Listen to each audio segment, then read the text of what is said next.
Kakak punya keluarga yang sangat kakak kasihi, dan kakak kehilangannya untuk selama-lamanya. Lalu di hari itu kakak menangis. Dan tiba-tiba teman-teman kakak datang bilang, "Sudahlah, jangan menangis." Tidak bisa.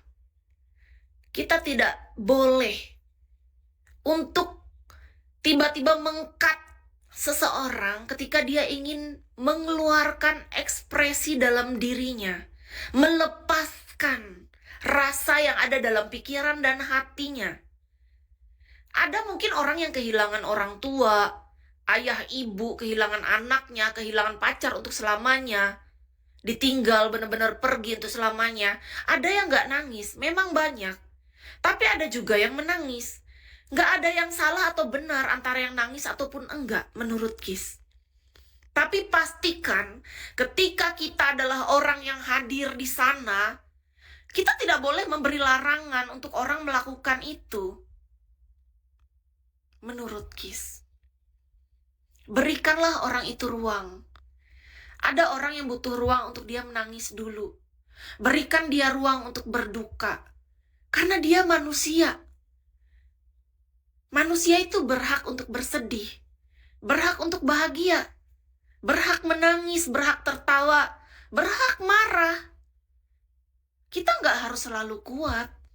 Dan kita juga nggak selalu harus baik-baik saja. Ada kalanya hidup kita nggak baik-baik aja. Dan itu normal. Justru hati-hati. Kalau hari ini kita sudah tidak merasakan itu semua. Ada apa di hati dan pikiran kita? Sehampa itukah? Sekosong itukah? Semati itukah hati dan pikiran kita? Jangan-jangan kita hidup tapi sebenarnya sudah mati.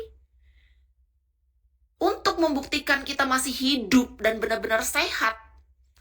Sehat keseluruhan ya, luar dalam, jiwa, raga, pikiran, hati, dan semuanya. Mental, apa itu? Kita masih bisa merasakan semuanya. Seperti ketika kita makan, kita merasakan ada asin, asam, manis, pedas di sana. Menjadi satu, semua bisa kita rasakan, artinya kita normal. Kalau kita tidak bisa merasakan itu, kita patut untuk segera introspeksi. Menurut Kis. Jadi terima kasih ya Kak untuk typing kakak tadi.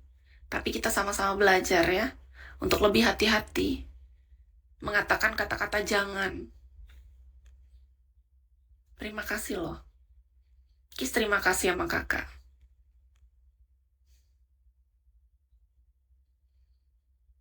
Mohon maaf ya kalau ada kata-kata Kis yang salah. Kis gak ada maksud sedikit untuk menyakiti siapapun.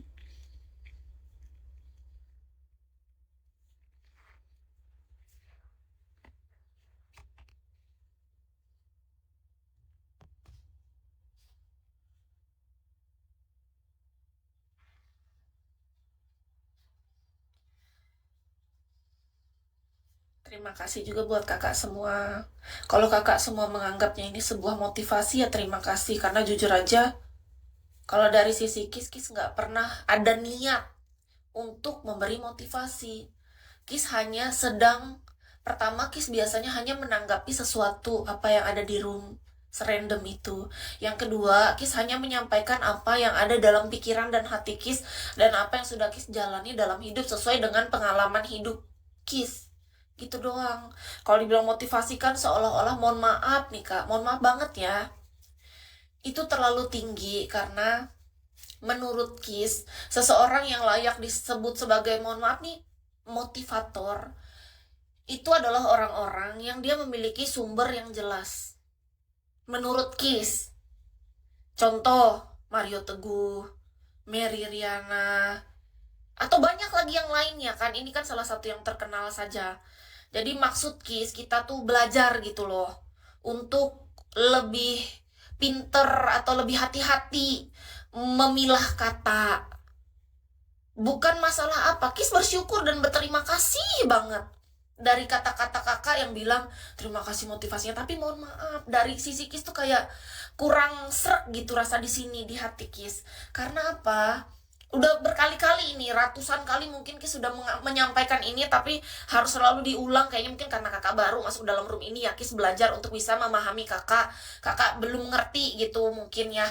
Karena dulu-dulu juga dari kemarin-kemarin kalau ada orang yang bilang kayak gitu, Kis pasti akan menyampaikan ini, bahwa seorang itu layak untuk disebut motivator ya karena dia ada sumbernya gitu. Tapi menurut Kis kalau kakak mengatakan itu suatu kehormatan dan sangat luar biasa banget, sebagus itu Kis di mata kakak gitu kan, ya thank you, terima kasih banget. Cuman menurut Kis alangkah baiknya ke depan lebih gimana ya, diganti aja dengan yang lain. Karena bisa jadi nih, kita kan nggak tahu nih. Ibarat nih gini loh kak, kasih contoh yang lebih mudah ya. Kis sekarang lagi belajar masak, aku masak. Aku cuma sebagai orang biasa yang bisa masak. Kan beda dengan kalau kita sebut ada koki, bahkan di atasnya lagi ada namanya chef. Beda kelas kan, gitu maksudnya loh kak.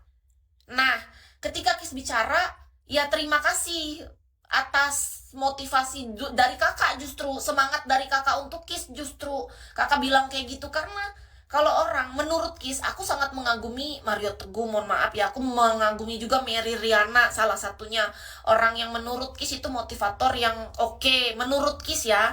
Jadi itu ada kelas-kelasnya kak. Kalau bayangkan ada Mary Riana atau Mario Teguh di sini, pasti mereka akan merasa kok kita dibilang motivator kan, kita belum tahap di sana. Menurut Kis kita belum sampai ke tahap kelas itu gitu. Kita harus belajar lebih banyak, kita harus berdasarkan sumber, entah buku yang mana yang harus kita baca. Sedangkan Kis kan buku yang aku baca cuma tentang buku dongeng, buku tentang kisah cinta, nontonnya tontonan kartun, kucing-kucing, cuma hiburan-hiburan konyol yang bikin aku tertawa ringan gitu doang. Karena Kis bukan tipe, kalau motivator itu kak beda. Kis pernah baca, karena aku kagum sama mereka kan, jadi aku cari tahu. Mereka memang punya sumber, kayak ada, mereka tuh tipe orang suka baca buku. Contoh kayak buku yang Rich Dad Poor Dad gitu-gitu aja, orang-orang yang ternama pasti sudah pernah baca buku itu. Hingga detik ini aja Kis tuh belum baca buku itu kak. Hingga detik ini. Karena yang paling buat Kis tertarik dalam hidup ini, di buku-buku yang aku baca tuh cuma tentang cinta-cinta. Kenapa? Karena aku dari dulu sibuk kali mengejar cinta kak dalam hidupku.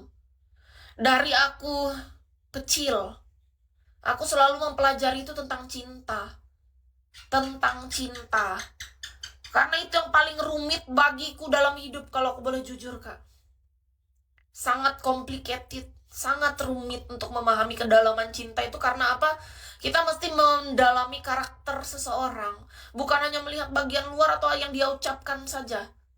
Itu cinta. Karena Kis tuh punya harapan cinta bukan sekedar kata-kata, tapi gimana kita bisa memahami kedalaman jiwa. Itu yang Kis pelajari dalam hidup ini. Hingga detik ini belum lulus aku kak. Itu yang kurasakan. Maksudnya obrolan kakak tadi bisa jadi motivator kak, bukan kakak seorang motivator. Oh iya, terima kasih ya kak. Ya, tapi kan maksudnya nggak semua orang paham dengan maksud kakak. Dengan kata-kata kayak gitu, seolah-olah kita kayak Mario Teguh, Mary Riana, kan nggak bisa. Terima kasih atas motivasinya. Oh iya, terima kasih ya kak. Kakak juga telah menyemangatin aku dengan typing kakak. Thank you. Lebih enak kedengar kayak terima kasih atas kalimat semangatnya gitu. Kalau motivasi itu jatuhnya kayak kita motivator gitu. Kita membawanya tuh kayak gini, kayak aku ngebawa sebuah beban berat dan tanggung jawab kalau disebutkan sebagai motivator kak. Bener. Sama kayak contoh misalnya kayak tadi bilang kita guru gitu. Aduh mohon maaf banget. Seorang guru, seorang dosen, seorang dokter, seorang koki, seorang chef, peran yang ada nempel di diri seseorang itu kan menjadi sebuah label dalam hidup dia gitu kan. Nah, Kis tuh aku belum mampu kak. Aku merasanya tuh kayak aku nggak sanggup untuk dilabeli. Mohon maaf ya. Kenapa Kis? Ya kayak kalau orang nanya kerjaan aku di Bigo ini apa, sebagai seorang official host, oke gitu, dilabeli sebagai seorang official host saat bekerja